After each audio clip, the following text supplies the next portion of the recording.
তো গাইস তোমরা দেখছো আমার ইউটিউব চ্যানেল চিরাট বয় ব্লগ। আমি তোমাদের সঙ্গে রয়েছি দেবা।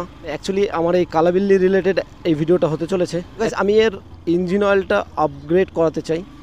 মটুলের 20W50 এখন হচ্ছে গরমের সময়, আর একটুক্ষণ কালাবিল্লিকে নিয়ে বের হলে পরে ইঞ্জিন ওভারহিট হয়ে যাচ্ছে। তো সেই জন্য ইঞ্জিন অয়েলটা আপগ্রেড করাবো। অ্যাকচুয়ালি আপগ্রেড করানোর আগে তোমাদের সাথে আমার পুরনো কিছু এক্সপিরিয়েন্স শেয়ার করি, যে কথাগুলো একদম না বললেই হবে না। আমার খুবই একটা ব্যাড এক্সপিরিয়েন্স হয়েছে ইঞ্জিন অয়েল নিয়ে।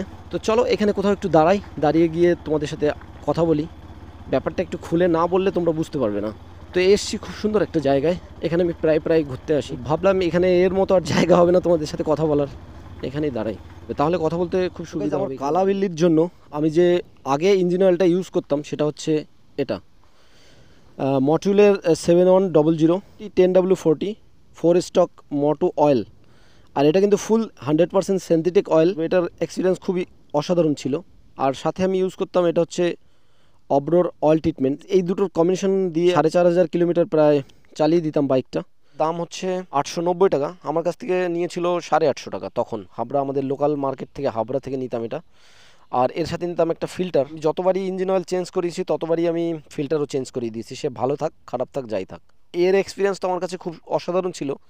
কিন্তু আমার ব্যাড এক্সপিরিয়েন্স হয়েছে যার সাথে, সেটাকে একটু তোমাদের দেখাই। যে ব্যাড এক্সপিরিয়েন্স হয়েছে সেটা হচ্ছে এই যে আমি এই দুটোর কম্বিনেশন করিয়ে দেখেছি। অ্যাকচুয়ালি এটা আমি নিতাম না, এটা আমি নিয়েছিলাম অনেক গুগলে রিভিউ দেখে, ইউটিউবে রিভিউ দেখে, তারপরে আমি এটা নিয়েছিলাম।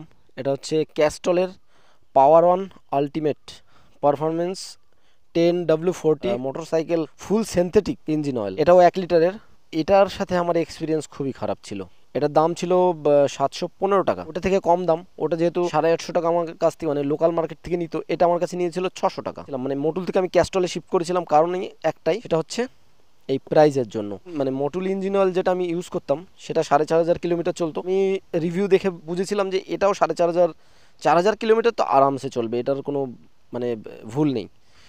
আমি এই দুটোর কম্বিনেশন করেই দেখেছি, অব্রোর অয়েল ট্রিটমেন্ট আর সাথে ছিল এটা ক্যাস্টলের। আর অব্রোর অয়েল ট্রিটমেন্ট এটা আমি অনলাইন থেকে নিয়েছিলাম অ্যামাজনে। তো এটা ছিল হচ্ছে 300 ml, আর দাম নিয়েছিল প্রায় 300-350 টাকা তখন। এটা আমি যখন থেকে দিয়েছি, প্রথমে তো ঠিকঠাক চলেছিল, কোনো অসুবিধা হয়নি। যখন 2000 কিলোমিটার রান কমপ্লিট হয়ে গেছে, তারপর থেকে এর নাটক শুরু হয়ে গেছে। বাইকটা কত হাজার কিলোমিটার চলেছে? 32,595 কিলোমিটার কমপ্লিট করে নিয়েছে। আর এর যখন 30,000 কিলোমিটার হয়েছিল তখনই আমি এই ইঞ্জিন অয়েলটা দিয়েছিলাম এতে। তারপরে হয়েছে 2,595 কিলোমিটার। তো ভাই 2000 কিলোমিটার যখন রান করে নিয়েছে তখন থেকেই মানে এর ইঞ্জিনে কী পরিমাণে নয়েজ দিচ্ছে আমি একটু দেখাই তোমাদের। এর ইঞ্জিনের আওয়াজটা শোনো, এখান থেকে আওয়াজ হচ্ছে।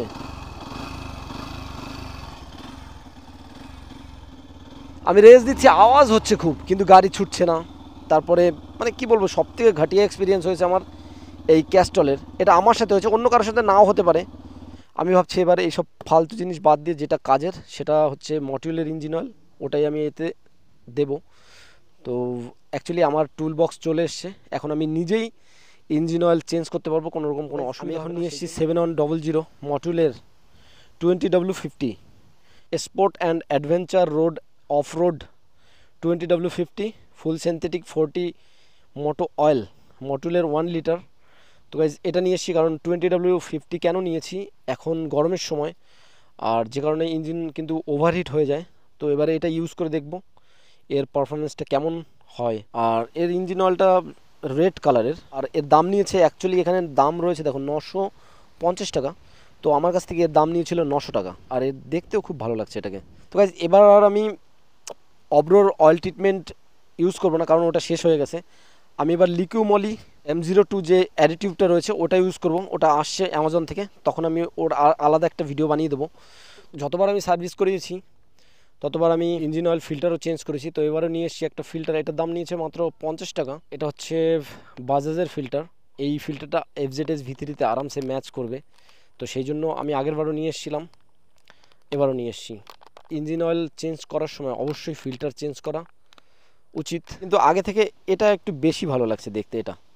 তো এটা তো বাকওয়াস, এটা ভাই আমি তো এরপর থেকে আমি মটুলি ইউজ করব। আগের ভিডিওতে দেখেছো আমি tool box kit, socket box, spanner set, allen key set নিয়ে এসেছি। আমি নিজেই ইঞ্জিন অয়েল চেঞ্জ করতে পারবো, কোনো রকম কোনো সমস্যা হবে না। চলো এখন বাড়ির দিকে যাই, তো গাইজ আমি এখন বাড়িতে চলে এসেছি, ফিল্টার আর ইঞ্জিন অয়েল চলো নিয়ে যাই। তো এটাকে এখন চেঞ্জ করব, অয়েলটা ড্রেন করে দিই। ড্রেনের যে নাটটা রয়েছে ওটা খোলার জন্য আমি নিয়েছি 12 নম্বরের রিং। তো দেখি চেষ্টা করি এটা খোলা যায় কিনা।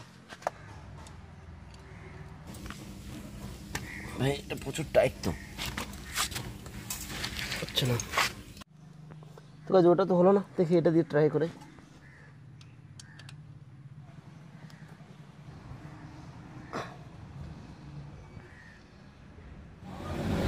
ভাই কি কাচরা এটা।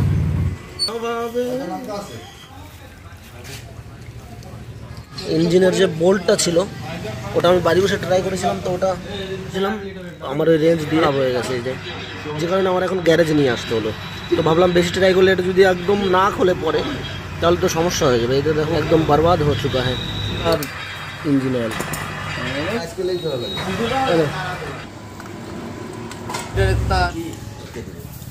এই মতো নিয়ে এসেছি বাইক গ্যারেজ থেকে। অ্যাকচুয়ালি ওই ভোল্টার জন্য আমি ফেসে গেছিলাম, নাট খুলছিল না, কারণ আমার এই যে টুল রয়েছে এটা অনেক ছোট, এর কাজ না আর কি। ওটা ওই নাটটা এত পরিমাণে টাইট দেওয়া থাকে, পুরো ফুল টাইট, তো এই ছোট টুল দিয়ে কাজ হবে না। সেই জন্য আবার আমাকে নিয়ে যেতে হয়েছে গ্যারেজে। ওখান থেকে নিয়ে ইঞ্জিন ফ্ল্যাশ অয়েল দিয়েছিলাম, পুরো একদম গাঢ়া কালা একদম ভাই ইঞ্জিন অয়েল বেরিয়েছে। 7100 ইঞ্জিন অয়েল এর ভিতরে রয়েছে, এখন আমি ঢেলে দিয়েছি। চলো আবার দেখা হচ্ছে অন্য একটা ভিডিওতে। চলো বাই, আবার দেখা হচ্ছে।